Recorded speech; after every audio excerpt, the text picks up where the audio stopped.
Assessore Panuntin, quest'oggi si è fatto il punto tra gli enti locali e servizi digitali. Lei ha lanciato un appello molto importante, cioè cercare di trasformare INSIEL anche attraverso un'operazione di azionariato diffuso. Che cosa intende? Guarda, in questi anni INSIEL è stato profondamente trasformato, questa mattina lo abbiamo ricordato, il piano industriale di INSIEL e le indicazioni che il socio unico, cioè la Regione, ha dato in questi anni, hanno portato INSIEL ad essere un soggetto che opera in una maniera diversa da come operava quando l'abbiamo ereditata, diciamo, in questo mandato. È un passaggio che doveva esserci prima di poter fare quei ragionamenti che, a dire il vero, stanno nella norma che risale al 2011 e che lasciava aperta la possibilità di far diventare INSIEL una società pubblica ma azionariato diffuso. Mi spiego, noi abbiamo anche fatto modificare lo statuto ad INSIEL in questo senso. La mia idea è che in un prossimo futuro, recuperati i margini di efficacia e di efficienza della società nei confronti del sistema delle autonomie locali, sarebbe opportuno che le autonomie locali sentissero fino in fondo INSIEL come la propria società. Questo si può fare attraverso, ripeto, una cessione parziale, minimale delle quote di proprietà della SPA INSIEL verso i comuni, verso le autonomie.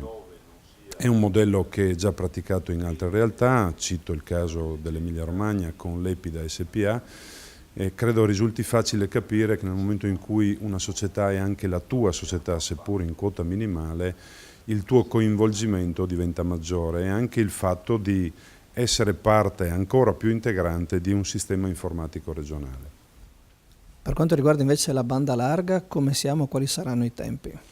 Per quanto riguarda la banda larga dobbiamo distinguere a beneficio dei cittadini, io a volte leggo sulle varie testate approfondimenti che però debbono essere chiari sotto un certo profilo, ovvero la Regione ha completato un progetto di infrastrutturazione in banda larga per quanto riguarda la parte pubblica, quindi i comuni, la sanità e tutta una serie di strutture pubbliche, chiudendo finalmente il progetto Hermes. Oggi tutte le amministrazioni viaggiano in banda larga, sono connesse a server centrali, quasi tutti sono stati ormai virtualizzati nel server centrale di INSIEL, però questo evidentemente non è sufficiente perché a questo si è accompagnato un processo complesso di cessione di quota di fibra ottica a beneficio delle aziende che volevano estendere i loro servizi nel territorio, ma la parte rilevante sarà la banda ultralarga. La banda ultralarga è frutto di un accordo quadro con il MISE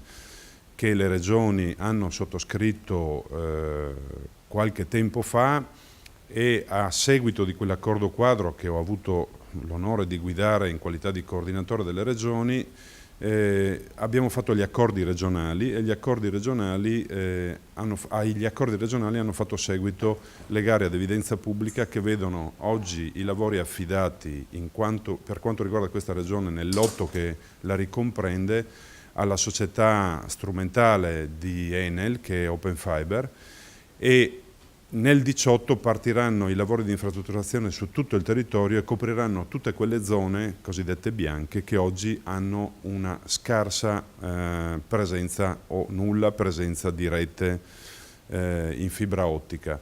Questo significa per questa regione investimenti che superano abbondantemente i 100 milioni di euro e che nell'arco temporale preventivato, che ahimè è triennale, noi speriamo che i tempi siano ragionevolmente più brevi, porteranno anche la nostra regione a livello delle migliori aree europee in termini di fibra ottica.